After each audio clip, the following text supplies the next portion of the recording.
प्रधानमंत्री नरेंद्र मोदी ने कहा, केंद्र और राज्यों के सामूहिक प्रयासों से 2047 में विकसित भारत की परिकल्पना साकार होगी। प्रधानमंत्री कल 11 बजे आकाशवाणी पर मन की बात कार्यक्रम में अपने विचार साझा करेंगे। विदेश मंत्री डॉक्टर एस जयशंकर ने आतंकवाद और साइबर अपराध से निपटने के लिए कड़ी कार्रवाई का आह्वान किया। मध्य गजा के एक स्कूल पर इजरायली हमले में 30 लोग मारे गए। T20 क्रिकेट में श्रीलंका के पल्लेकल में 3 मैचों की श्रृंखला के पहले मैच में भारत और श्रीलंका के बीच मुकाबला जारी। और पेरिस ओलंपिक में मनु भाकर महिलाओं की 10 मीटर एयर पिस्टल के फाइनल में पहुंची। वहीं 10 meter mixed team air rifle स्पर्धा में भारतीय चुनौती समाप्त। समाचार संध्या के साथ मैं नवीन सक्सेना। प्रधानमंत्री नरेंद्र मोदी ने कहा है कि विकसित भारत 2047 प्रत्येक भारतीय की महत्वाकांक्षा है। नीति आयोग की 9वीं शासी परिषद की बैठक को संबोधित करते हुए श्री मोदी ने कहा कि लोगों से सीधे जुड़े होने के कारण राज्य इस उद्देश्य को हासिल करने में एक महत्वपूर्ण भूमिका निभा सकते हैं। श्री मोदी ने कहा कि ये प्रौद्योगिकी और भू राजनीति तथा अवसरों के लिए परिवर्तन का दशक है।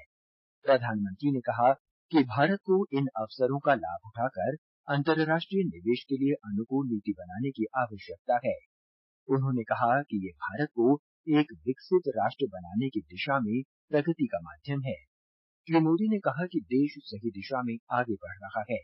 भारत ने 100 वर्ष में एक बार आने वाली महामारी पर विजय प्राप्त की है।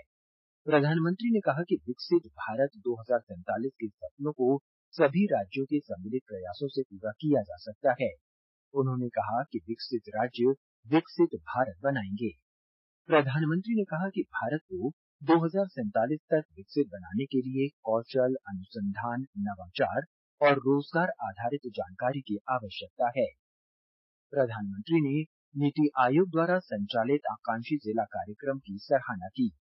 श्री मोदी ने कहा कि राष्ट्रीय शिक्षा नीति, मुद्रा योजना, पीएम विश्वकर्मा, पीएम स्वनिधि, आपराधिक न्याय प्रणाली जैसे सुधारों का उपयोग भारतीय समाज और अर्थव्यवस्था में युगांतकारी परिवर्तन लाने के लिए किया जाना चाहिए। नीति आयोग की शासी परिषद की बैठक राष्ट्रपति भवन के सांस्कृतिक केंद्र में आयोजित की गई। नीति आयोग के अध्यक्ष श्री मोदी ने इस बैठक की अध्यक्षता की।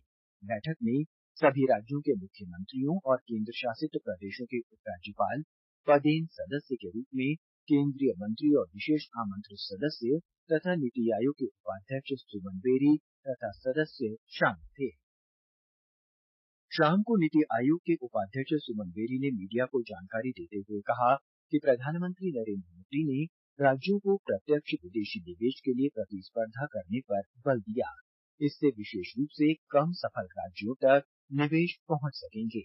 उन्होंने कहा कि श्री मोदी सभी जिलों को विकास का संचालक बनाना चाहते हैं। नीति आयोग के मुख्य कार्यकारी अधिकारी बीवीआर सुब्रमण्यन ने कहा कि इस बैठक में 26 राज्यों और केंद्र शासित प्रदेशों ने भागीदारी की, जबकि 10 राज्य और केंद्र शासित प्रदेश अनुपस्थित रहे। प्रधानमंत्री नरेंद्र मोदी कल सुबह 11 बजे आकाशवाणी के मन की बात कार्यक्रम में देश विदेश के लोगों के साथ अपने विचार साझा करेंगे।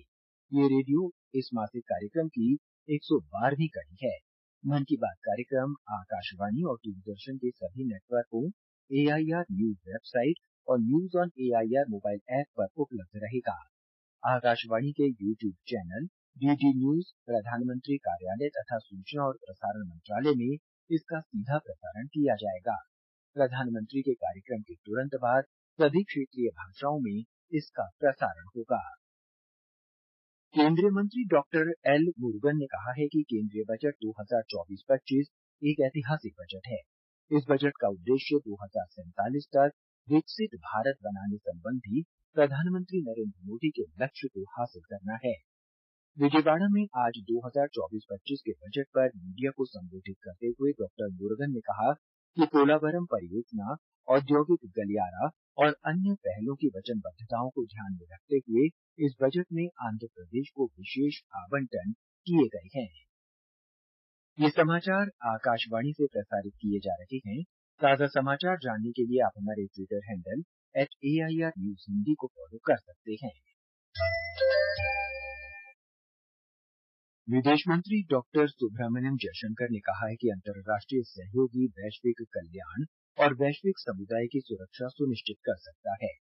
आज वियनतियाने के लाओ पीडीआर में 31वें आसियान क्षेत्रीय मंच में उन्होंने कहा कि नई प्रौद्योगिकियों का प्रसार और वैश्वीकरण की परस्पर निर्भरता का अनुचित लाभ नहीं उठाया जाना चाहिए।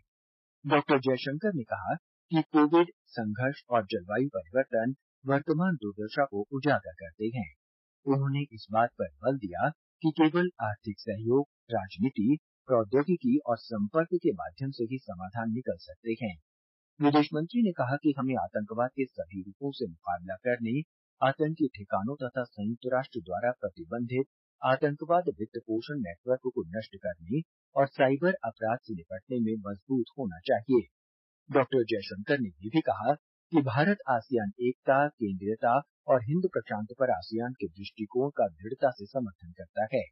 उन्होंने भारत के हिंद प्रशांत महासागर पहल और AOIP के बीच तालमेल का उल्लेख किया।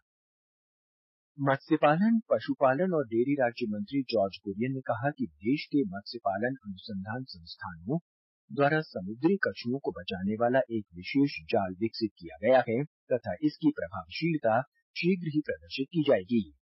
कोची में आज मीडिया कर्मियों को संबोधित करते हुए उनकी ये टिप्पणी अमेरिका द्वारा भारतीय झींगा पर लगाए गए प्रतिबंध की पृष्ठभूमि में आई है। ये प्रतिबंध अनियमित मछली पकड़ने की प्रथाओं के कारण लगाया गया है, जिसके कारण समुद्री कछुए जाल में फंसकर घायल हो रहे हैं। सर्वोच्च न्यायालय के न्यायाधीश सूर्यकांत ने 29 जुलाई से 3 अगस्त तक लगने वाले विशेष लोक अदालत सप्ताह में भागीदारी के लिए नागरिकों को आमंत्रित किया है। आकाशवाणी से विशेष बातचीत में न्यायाधीश सूर्यकांत ने कहा कि विवाह और संपत्ति विवाद, मोटर दुर्घटना दावेदारी, भूमि अधिग्रहण क्षतिपूर्ति, सेवा और श्रम मुद्दों सहित निपटाए जाने वाले मामलों को सर्वोच्च न्यायालय की विशेष लोक अदालत में उठाया जाएगा। हमारी न्याय प्रणाली अब तकनीकी प्रगति का उपयोग करके वीडियो कॉन्फ्रेंसिंग के माध्यम से भी इस विशेष लोक अदालत का आयोजन करेगी। यह तरीका न केवल तेज और पारदर्शी है, बल्कि लागत प्रभावी और सुगम भी है। लोक अदालत में भाग लेने से आपको कई लाभ मिलते हैं। इससे आपके विवादों का जल्दी, सरल और कम खर्चीला समाधान होता है। लोक अदालत के निर्णय अंतिम और लागू करने योग्य होते हैं। इसके अलावा विवाद के निपटारे के बाद आप पहले से जमा की गई अदालत की फीस की वापसी का भी दावा कर सकते हैं।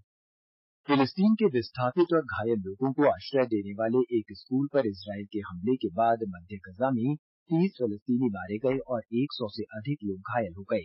इस बीच इस्राएली सेना ने कहा है कि इस हमले में स्कूल परिसर के भीतर स्थित हमास के निर्देशन और नियंत्रण कक्ष को निशाना बनाया गया था। सेना ने कहा कि इस स्कूल का इस्तेमाल इस्राएली सैनिकों पर हमला करने और हथियारों को जमा करने के लिए किया जा रहा था। उपराष्ट्रपति जगदीप धनखड़ ने आज कहा है कि अध्यक्ष के अलावा संसद के भीतर की गतिविधियों में कोई बाहरी व्यक्ति हस्तक्षेप नहीं कर सकता। नई दिल्ली में राज्यसभा के नवनिर्वाचित और नामांकित सदस्यों के दिशा निर्देश कार्यक्रम को संबोधित करते हुए श्री धनखड़ ने कहा कि संसद अपनी कार्यप्रणालियों और कार्यवाहियों के मामले में सर्वोच्च है। उन्होंने कहा कि सदन और संसद में किसी तरह की कार्यवाही कार्यपालिका या किसी अन्य अधिकारी की समीक्षा से परे है। ये समाचार हमारी वेबसाइट newsonair.gov.in/hindi और हमारे mobile app news on AIR पर भी उपलब्ध हैं। और अब पेरिस ओलंपिक के समाचार।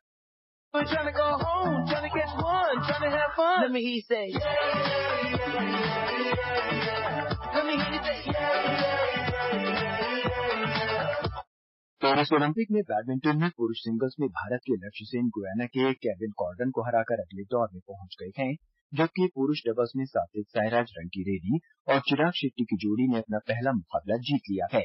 ओलंपिक खेलों में भारत के प्रदर्शन की और जानकारी के लिए आइए चलते हैं पेरिस में हमारे संवाददाता शिबू जॉर्ज के पास। शिबू, ओलंपिक खेलों के पहले दिन आज भारत का प्रदर्शन कैसा रहा और कल भारत किन किन खेलों में अपनी चुनौती पेश करेगा?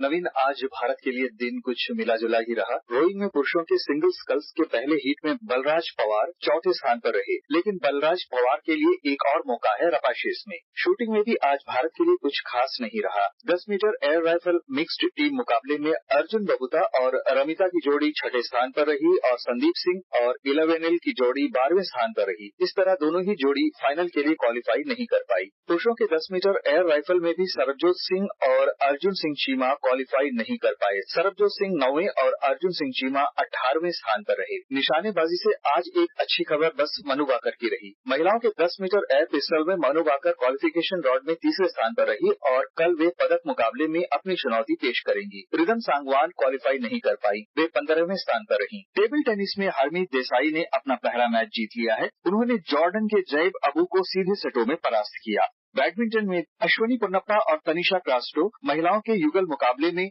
आज रात कोर्ट पर उतरेंगी। हॉकी में भारत का मुकाबला न्यूजीलैंड से होगा और बॉक्सिंग में प्रीति पवार अपनी चुनौती पेश करेंगी। नवीन, कल भी भारत के लिए शूटिंग में पदक की उम्मीद है, क्योंकि मनु बाकर 10 मीटर एयर पिस्टल में पदक दौर में बनी हुई है। महिलाओं के 10 मीटर एयर राइफल और पुरुषों के 10 मीटर एयर राइफल में क्वालिफिकेशन मुकाबले कल खेले जाएंगे। बैडमिंटन में पीवी सिंधु और एचएस प्रणॉय अपनी चुनौती पेश करेंगे और टेबल टेनिस में मनिका बत्रा और शरद कमल मैदान पर उतरेंगे।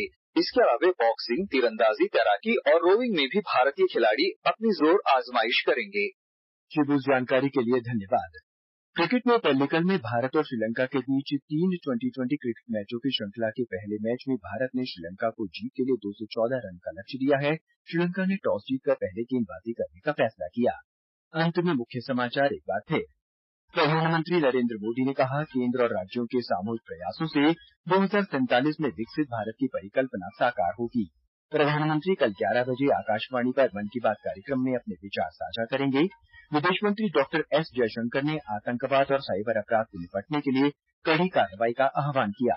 मध्य गजा के एक स्कूल पर इजरायली हमले में 30 लोग मारे गए और पेरिस ओलंपिक में मनु भाकर महिलाओं की 10 मीटर एयर पिस्टल के फाइनल में पहुंची।